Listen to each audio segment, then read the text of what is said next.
Today, we're going to be reading from EOSHD.com. Love him or hate him, Andrew Reed has been around for a long time, and he has some interesting thoughts to share on the new Lumix S1R Mark II. But before we get started, like this video, hit the subscribe button, and consider joining the channel. Channel members get exclusive access to Filmmaker Alchemy, behind-the-scenes lessons and insights on the business of video production. Learn how to turn your content into gold.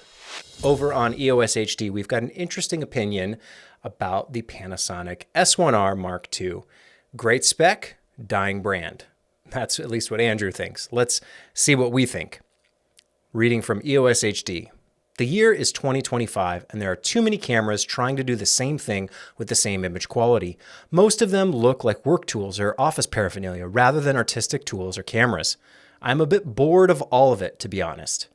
And I don't know that I'm bored of it, but he is hitting on something that I've talked about as well, where it's the specs and the features and all the highlights of these cameras are kind of converging into this blob, into this mess where everything more or less does the same stuff. And yet we still have to make strategic, huge decisions around what type of lens mount do we want to invest in. That comes with a lot of baggage one way or the other. Now you're forced to get certain lenses. Other lenses may not be available to you depending on that mount. And obviously each of these brands has the unique features that set them apart, but those features are getting very, very hard to differentiate. Going on. The S1R Mark II is yet another Sony A7 series clone with no soul. The image is lovely, the specs are fine, the price is lower than a Sony A7R V or Nikon Z8, yet Panasonic have lost what made them unique in a sea of alternatives. I do find it interesting that to this day, the cameras all say Lumix, and yet there are people just like Andrew who talk about Panasonic because that messaging, I think, is part of what gets lost so much in these cameras. If you say you have a Lumix and yet half the industry is talking about Panasonic, it's very confusing for your regular average person to pick up a camera and know which one they ought to get. Everyone talks about Panasonic being so good and all these great features like open gate and shutter angle, etc. And yet you can't find a Panasonic camera. They all say Lumix. So just interesting that we're still living in this state as has been the case since the very beginning, like 20 years now. Going on, I was an influencer in Lumix land and I remember it fondly, especially during the GH4, GH5 days, and even as far back as the GH1. I eagerly bought my own S1 and later S1R, those are both the Mark I he's referring to, as soon as they came out to welcome Panasonic's entry into full frame after so many years of 2x crop sensors. Panasonic Lumix famously for the longest time was invested in micro four thirds, and for a long, long time that was a huge advantage because those smaller sensors could just do more in terms of some of the bells and whistles when it came to video compared to the full frame counterparts. Full frame always had all these problems with aliasing, moire. You had only had 1080p on some of these cameras for so long, and so it was really nice to have 4K, micro four thirds, higher bitrate codecs all the way back to the GH1 and the hack that he's referring to. It's kind of interesting. I've been reading EOSHD for the longest time. Not that I always agree with him or think that his opinion is always right. It's just a good reference point. I like when people share their thoughts, their insights, their perspective, because when the specs are more or less all the same, all we have are each other's opinions. At the end of the day, these are tools, and they can have their spreadsheet of features and specs, but the people who use the tools are just that, people.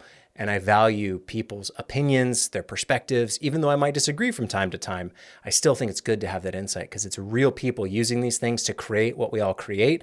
If you just buy the camera for the specs alone, it sits on the shelf and no one touches it, what does it matter? It's all about the people using them. And so I do appreciate sometimes some of these types of insights and perspectives.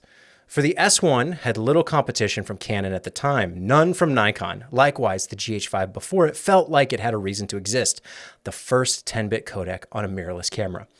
GH5 huge in a lot of other ways, in-body image stabilization, 4K 60, all the great stuff that we know and love about the GH5. Definitely set it apart though, the 10-bit codec, certainly. Above, there's just a picture featured of the Lumix S1R Mark II. And then we have, to go on, the groundbreaking Panasonic GH4, Lumix GH4, first 4K video mode on an affordable mirrorless camera with cinema-level image quality, and the earlier cameras we know and remember fondly, the GH2 hacks, the GH1, new hybrid concept of stills and video camera. All this had a clear reason to exist, a reason to invest in them. They were different, big, all caps.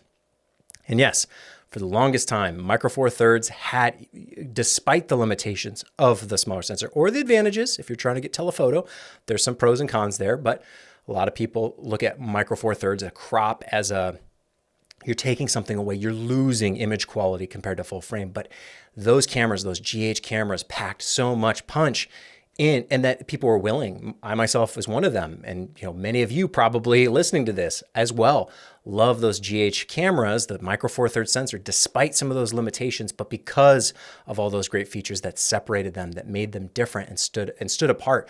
Micro Four Thirds had it still exists. I can't say that it's dead, but it had a long life, still living, still ticking, still kicking.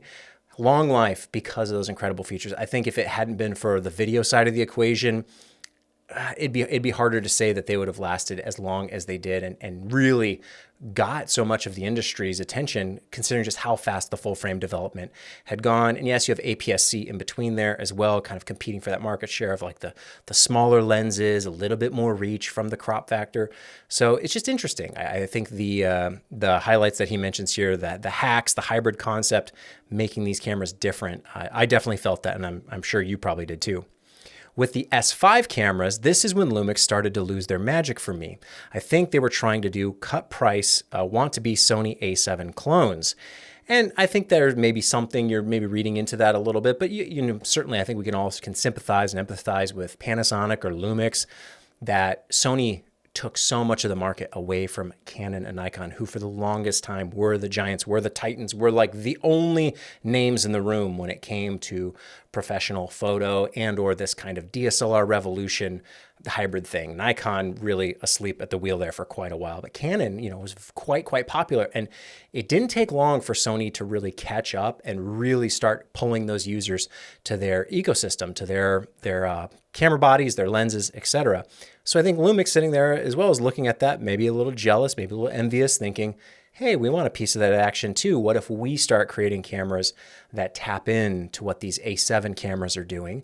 And rightfully so. I think that's maybe it's not the smartest move, but also I think you could give it credit for being pretty smart too. If you're trying to sell more products, you kind of have to go with the trends, go with the times, go with what's popular, what's shipping, what's selling.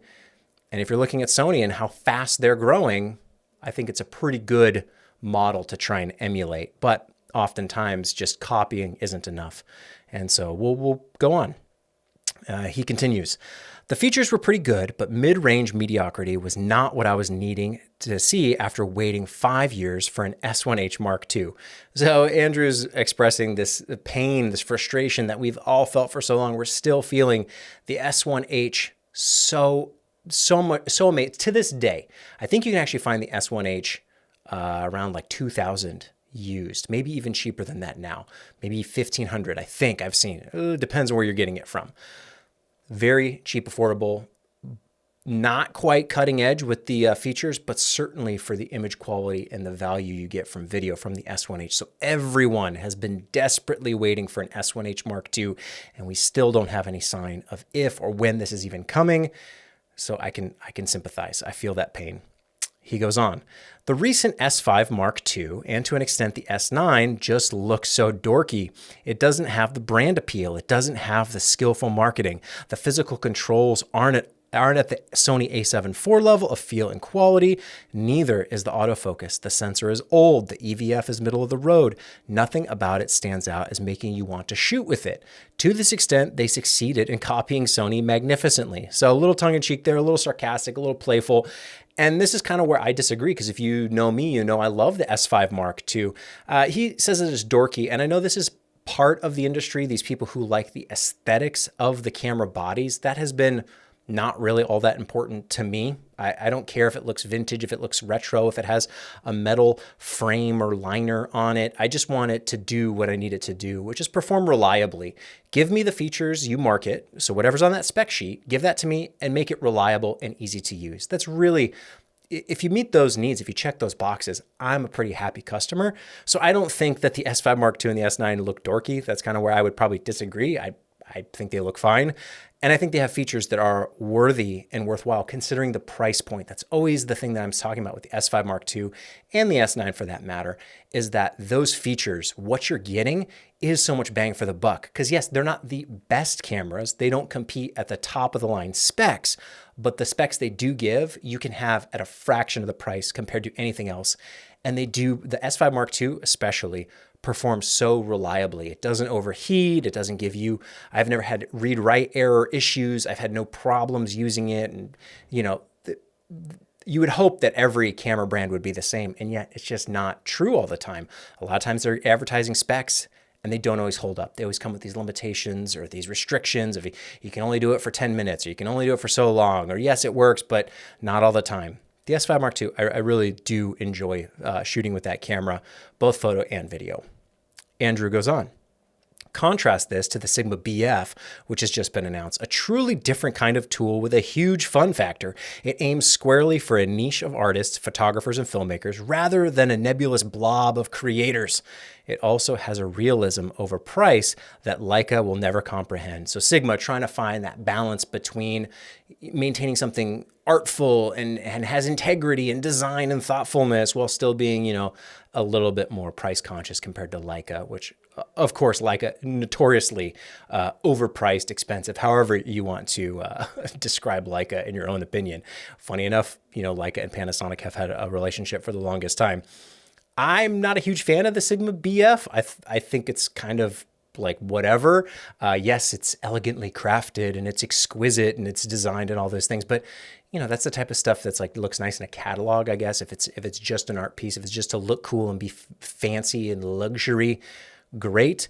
But I need it to work, and I need it to work fast and easily, and I need the buttons in the right spot. So I'm a little skeptical on the Sigma BF for my personal needs, but I can definitely understand someone else not caring about the usability of it at all. I don't know. I haven't touched it, so I don't know if it's usable one way or the other. But you know, the design, form over function, or whatever the phrase is that you can fill in the blank there. If you want to look at the camera and think it looks nice, cool, but also needs to be functional. And I'm skeptical of the Sigma BF in that regard. Andrew goes on. Different is what an L-mount camera needs to be, because L-mount does not compete with Sony, Canon, or Nikon. It has lost. Interesting take. L-mount, new, not as new as it once was, but still newer to the field compared to E-mount. RF, Z-mount, also kind of new. Let's not forget we had COVID in the midst of all that, and Panasonic trying to relaunch this like whole full frame lineup. They've got, I think it was 2018, 2019, all this stuff's coming out. And then, you know, as they're trying to get these things moving, making waves with marketing, it's boom, pandemic time. So kind of unfortunate time-wise. It's not necessarily an excuse. I think they could have and they should have done more for their S1 cameras. But we did get the S5 Mark II. And I think all signs point, at least for me, from an outsider's perspective, the S5 Mark II selling quite well. At least that's my kind of gut feeling or my intuition, reading the tea leaves a little bit. The S5 Mark II selling quite well, very popular, because it scratches that itch that Lumix has always been known for. Great photo, great video, it's true hybrid, best of both worlds, plus at a great affordable price point. And you're getting all these great features that, yes, do exist elsewhere or maybe are better optimized at higher end cameras, but you're getting at that affordable price point that you know anyone can have. And this probably deserves this whole video, but it's not just about cutting costs for the sake of cutting costs of, oh, you know, this is the cheap camera. This is the one that, you know, you don't have to spend a lot on. A lot of times it's not about the cost of one camera, but for video in particular, what it means for 2, 3, 4, 5 different camera bodies. If you're investing in the top tier stuff, you really can't, you can probably afford one camera, maybe two, but the moment you start going multicam and you need a bunch of something, unless you're a broadcast giant and you're investing in like the Sony broadcast cameras, or the, you know, they're the FX6, the FX9, that sort of thing. Smaller creators who want to build home studios and have multiples of something that work reliably, because almost every other camera company makes the cheap budget option, but it comes with so many restrictions and limitations that it's hard to set up in multicam. You know, things like it can only record for 30 minutes, or like it doesn't have dedicated power, or like it can't, you know, it can't do X, Y, or Z that you need it to.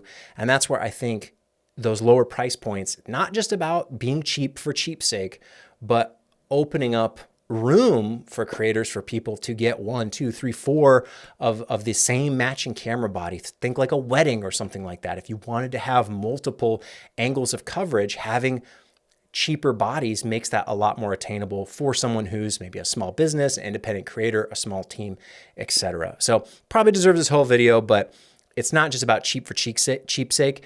It's the actual advantage that gives you, and you can have more of the thing rather than spending all your money, which maybe you do have a lot of money to play with, but if it's all going into one camera body, that is inherently limiting. And if you only ever need one camera body, then that's fine. You can put all your money there, but a lot of us need multiples of these things, let alone lenses. Let's not even get started. Andrew goes on. So speaking of L mount, it does not have the critical mass behind it, the momentum from previous mounts or the history. Yes, L mount is starting from scratch, and that's a tough hill to climb. He goes on, there's just not really the need for it. I'd have been even happier to see an E mount Sigma BF with the same Sigma Art lenses. Interesting thing about the Sigma BF and why I don't knock it completely is that it is L mount. That is beneficial as someone who likes the L mount.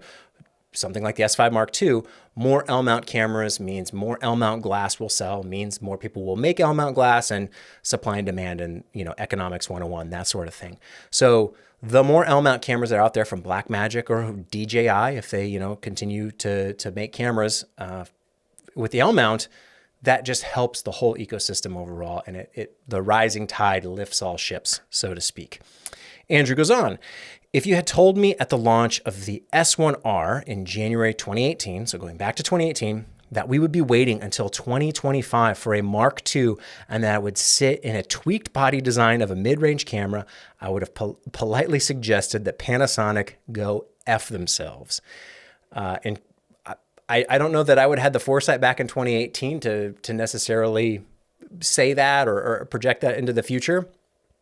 I do think we've had to wait quite a while for the refresh to the S1, the S1R, and the S1H, but that's only because those cameras still launched without what we all know and love, which is phase detect autofocus. If the S1H had phase detect, I think it would still be selling like hotcakes, because there's nothing else wrong with the S1H other than it doesn't have good autofocus. That's the only thing, right? So it's kind of silly, kind of short-sighted. Maybe they rushed it out. Maybe the timing, Panasonic thought, whatever. I don't know, but hindsight's 2020. But if you go back all the way to January 2018, 2019, during this time, these things are new, they're expensive, they're big, they're bold, they're Panasonic is going full frame. We've got the L mount, we've got these S cameras. Holy cow. And they died off pretty quickly just because they couldn't keep up when it comes to autofocus. Had they had phase detect at that time, I don't even think we would have needed an S1H Mark II. Really, to be fair, yes. Do I want internal NDs? Of course. There's lots of other things they could do, 32-bit float audio, etc. Plenty of great, useful video features. But had the S1H had phase detect, oh my gosh, just think of how happy we all would be shooting on our S1Hs going like, yeah, phase detect, we're good, we're locked, we're solid. Speaking of the S5 Mark II, again, why is that camera so popular? Because it is kind of that mini video camera to like an S1H. Yes, it's not, apples to apples. People still argue the S1H is better and superior and all that stuff.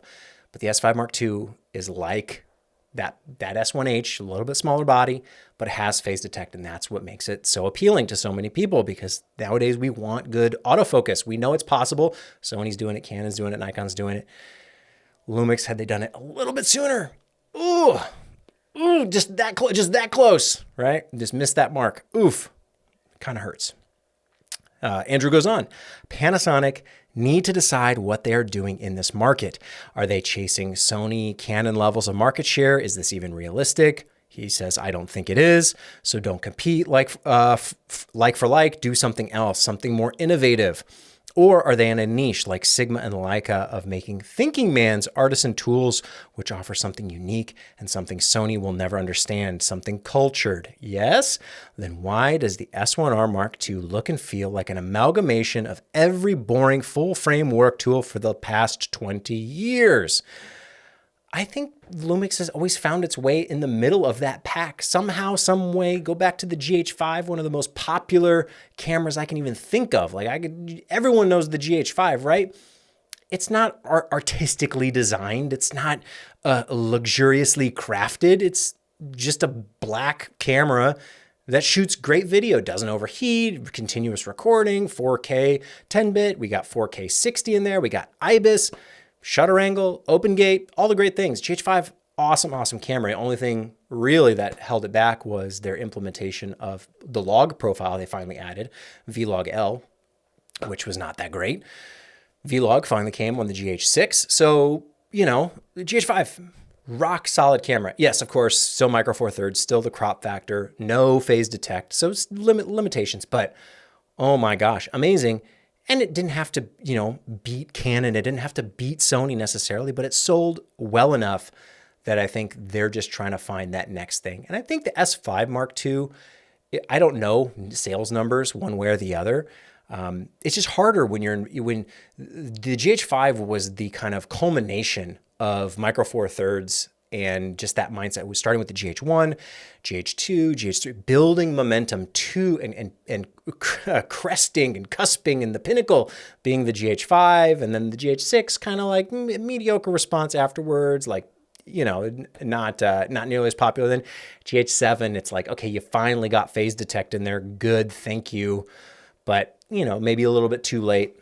GH5 was that cresting point for micro four thirds, where the S5 Mark II is really just like the beginning. It's like the seed that just got planted. It's the start of, hey, Lumix is doing full frame, and now they got phase detect in their full frame bodies, and hey, this thing's reliable. It's rock solid.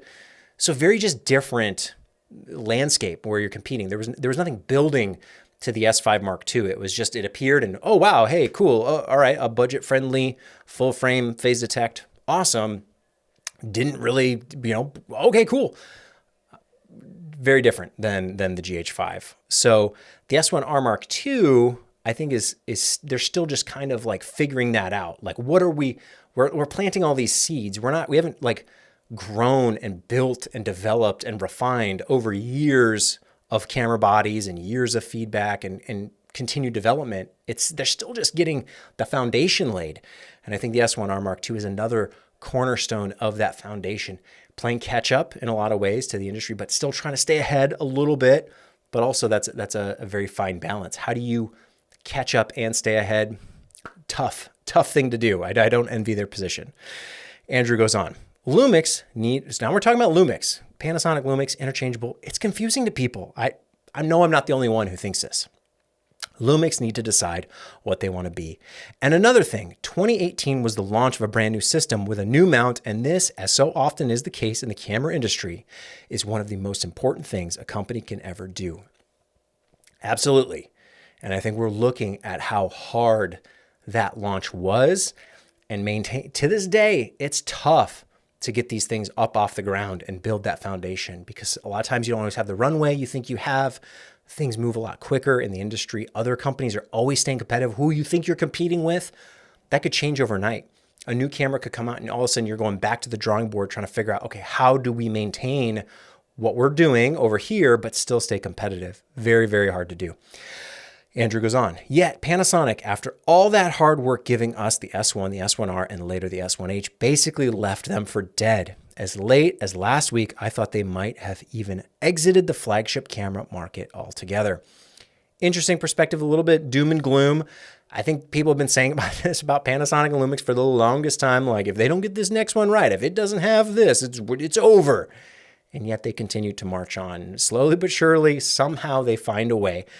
And, maybe that's not, it's not super optimistic. That's not super positive, but it's also not doom and gloom. It's the Lumix way. I don't know. They have this weird, I don't know what their thinking is behind the scenes, why they make the decisions they make, why they avoided phase detect for so long. There's a lot of questions that'll go unanswered, I think, probably until someone writes the history book one day, if the information's even available. But people always want to write the date stamp on Panasonic or the Lumix tombstone on the gravestone, right? That, it's dead, it's over. Yet we can't say it's over till they say it's over. They keep going on. They keep releasing new cameras. So I'm here for it. I want to see that next GH5, like the S1H Mark II. If they get that right, there are so many people clamoring for that camera, and I think they know that. They have to know this, right? Are these videos making it over there to Japan? Come on, guys, pay attention. These first camera, oh, this is Andrew going back to Andrew. These first cameras were so crucial. These and the S5 range would kill Micro Four Thirds, Panasonic's main breadwinner, and go toe-to-toe with their biggest rivals, Sony and Canon, in full frame. And that is a hard truth. It's a hard pill to swallow. Panasonic cannibalized themselves in a lot of ways, because the moment they went full frame and Micro Four Thirds, and you can kind of see this in the marketing and the rollout and in the feedback and what people are talking about. No one's really talking about the G9 Mark II or the GH7. You know, they're there. We know about them. They're over, you know, but it's the S5 Mark II. It's the S1R Mark II. It's the S1H Mark II. The speculation. I don't think anyone's clamoring for a GH8. Oh man, what could they do with a GH8? Like, we've moved on. Right? And they did that to themselves, and rightfully so. I think they had to. They probably should have done it a little earlier. But there are a lot of people telling me way back when I was saying they need to have bigger sensors in these things. Why not put, if you go all the way back, a long time ago now, JVC put a Super 35 sensor in a Micro Four Thirds mount. They did it with the LS300. So it is possible. And I said Panasonic should have done this like back in like the GH5. I think before that camera came out. It's like, why not like put a bigger sensor in there? Why not? Oh no, Micro Four Thirds. The trend has been towards fuller, bigger sensors. Now we're going to medium format. Everyone's the bigger sensors, bigger sensor, bigger sensor. I know y'all hate that, and you think Micro Four Thirds is the best thing ever. But the bigger sensors sell more, I guess. They're more popular. So Panasonic was wise to make that move. Just again, a little bit too late. And then the same thing with the stupid autofocus. Phase detect, just catch on. Come on. Andrew goes on. But Panasonic, despite the great specs of the S1R Mark II, have completely mishandled their entry into full-frame cameras. This is a shame because the underlying image and technology has always been so good. I agree. He goes on. The S1R Mark II has an exceptional new sensor with dual gain and superb low light performance, 4K 120 with a minimal crop, great selection of codecs, so it performs like a flagship. Maybe not with the latest stack sensor technology or best rolling shutter performance, but also not with the associated price of it. And one thing about those stack sensors that everyone's so excited about, I've heard they come with a trade-off in terms of dynamic range and noise performance. So please leave a comment if you've experienced that and you're like, stay away from the stack sensors, because it's really hard to know who's just making stuff up on the internet and who's actually knows what they're talking about. But there's always a reason why these companies do what they do and pick with, why'd they pick this sensor for the S1R Mark II, the rolling shutter, this, there's always a good reason for it. Price to performance, all that stuff.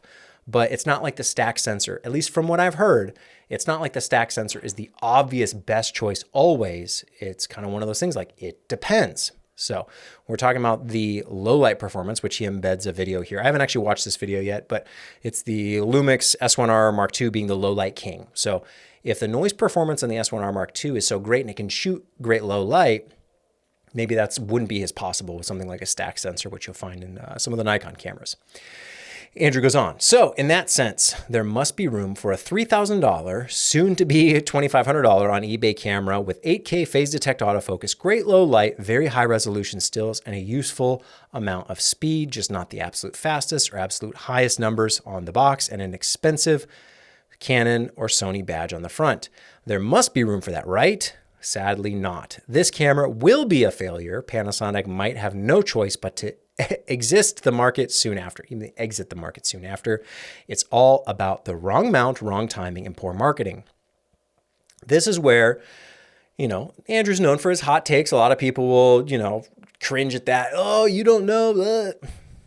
He's making bold statements for the attention, for the clicks, for the controversy, and also because that's a good way to state your opinion, is like the strongest case. It's very interesting. Back in language arts, you're writing an essay. The teacher always said, you don't have to say I think or in my opinion. It softens it too much. You just got to state your case, make your point, make your argument. If you're debating, I think no, state your case. So if you can take what he's saying with that grain of salt and understand it's just his opinion. It has nothing to do with you. Don't be offended. You will all be fine. We'll all be fine. He goes on, ask any Sony user whether he prefers to shoot professional work on this or an A1 Mark II. Ask any Sony enthusiast whether he will sell his E-mount lenses and A7 IV for the S1R Mark II. Go and ask any Canon EOS R5 owner whether their next upgrade will be a Panasonic S1R Mark II. And finally, go and ask me as a Panasonic user what I thought of the last 7 years since the original S1R and the complete lack of any new flagship cameras. One can only keep the faith for so long, even the most loyal of customers. A little disgruntled, it's a little spicy, a little hot take there. Totally fine, totally valid and fair, because there's a lot of truth buried there at the end. The S1R Mark II, I think, satisfies Lumix shooters. If you have L-mount lenses and you're needing that higher resolution with phase detect autofocus, with some of those other bells and whistles of the S1R Mark II, you want 8K video, that sort of thing, and you already have L-mount lenses, then yeah, you might go pick one up. Totally get it, because you're already in the ecosystem. You already got the glass to play with. So yeah, you upgrade the camera body to the new flagship, to the new latest and greatest from Lumix. But he is right that the S1R Mark II doesn't do enough to pull people away from what they're doing. So the question is that enough for Lumix? And I don't know, because I'm not them, obviously. Are they fine catering to the people who are already shooting with their bodies, who are already shooting with their lenses? Is that enough? Or do they want people from Sony to come over? Do they want to scoop up some Nikon users, some Canon users, Blackmagic, Fuji, whoever, right? Do they want those people opting in? I don't know. I don't know what their strategy is behind the scenes. But it would certainly feel better if the camera were designed with that in mind, because it would still scratch the itch of the Lumix shooter. It would still be like, hey, this fun, awesome, great new thing, but also now we've got the best thing going, which is not quite the case when you compare the S1R Mark II to other things like the Nikon Z8, maybe the Canon R5 Mark II is significantly more expensive. So hard to compare there. But even stuff like the A7S III is still, you know, renowned for being just so powerful and so exceptional. Totally apples to oranges there though, because, you know, sensor resolution, A7S III is like 12 megapixels. Very different story. What do you got? Sony's got just the A7 IV. You got the A7R5. You know, so there's some Sony bodies there as well that compete. But just Sony, they're like, the way they handle video sometimes bugs me a little bit. But let's say the Nikon Z8 to truly compare, because the Z8's been around for a while, so it's actually on sale now, putting it right at that same price point as the Lumix S1R Mark II. If you're shooting Nikon, are you going to come over to Lumix? I kind of don't think so. If you're shooting Canon, are you going to come to Lumix? Probably not. If you're shooting Sony, you're going to come to... No, so everyone just kind of stay where they're at, you know? It's this pause, this big freeze. Everyone's just, okay, we got what we got. Cool, you guys got... Okay, all right, we're all good. It keeps things fresh for the S1 shooters. If you had an S1R, yeah, go ahead and S1R Mark II. Nice, obvious upgrade there. But it's not moving the chessboard really. Everything's just still stuck, still frozen. We're all looking at the specs going, yep, this all is pretty good, but like grass isn't really greener anywhere else. And everyone thinks that about their own ecosystem, about their own brand, their own choices. So I think we're waiting for that moment, you know, because Lumix kind of does that. They kind of do that with the chessboard. They're like, here's the GH4. Now you got 4K video. And it's like, whoa, I wasn't even thinking of that, you know, because like Red was shooting 4K. No one else is doing 4K. You guys are doing 4K. Holy cow. GH5, same kind of thing. Sony's over there with their great autofocus when they rolled that out, you know, all the tracking, the phase detect stuff. Holy cow. This is, you know, kind of throws that chessboard up in the air and all the pieces fall in new spots and a lot of moving, shuffling things around, selling old stuff, buying new stuff. That's very exciting. That's very lively, a lot of energy.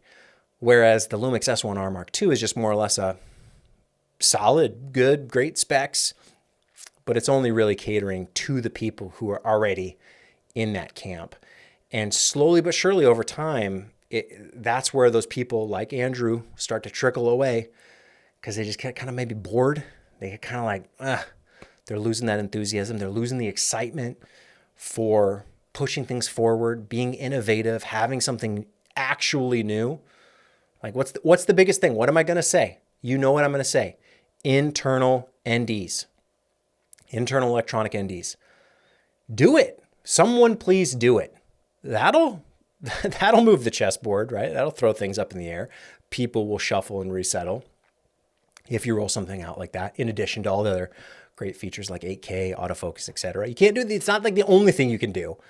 Some random startup can't just make a camera with internal NDs and think they're gonna, eat everyone's lunch. No, it's got to be everything we've got plus more features and technology. So I always appreciate what Andrew writes up. I think he has a fun way of writing and interesting and tidbits of truth, hard pills to swallow in there from time to time for anyone. But that doesn't take away from what you like to shoot or what I shoot, because these are just the tools. What we do, the work we create, the photos we take, the videos we produce, totally separate from some random person's opinion, mine included.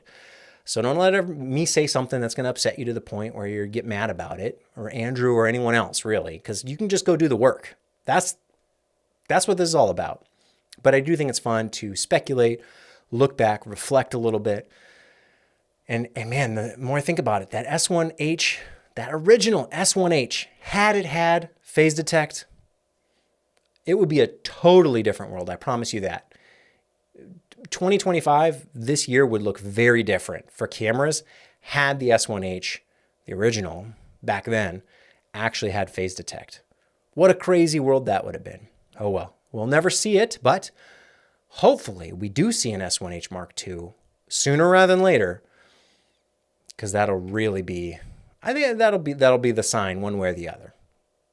The S1R Mark II is what it is, but everyone's waiting for the S1H Mark II.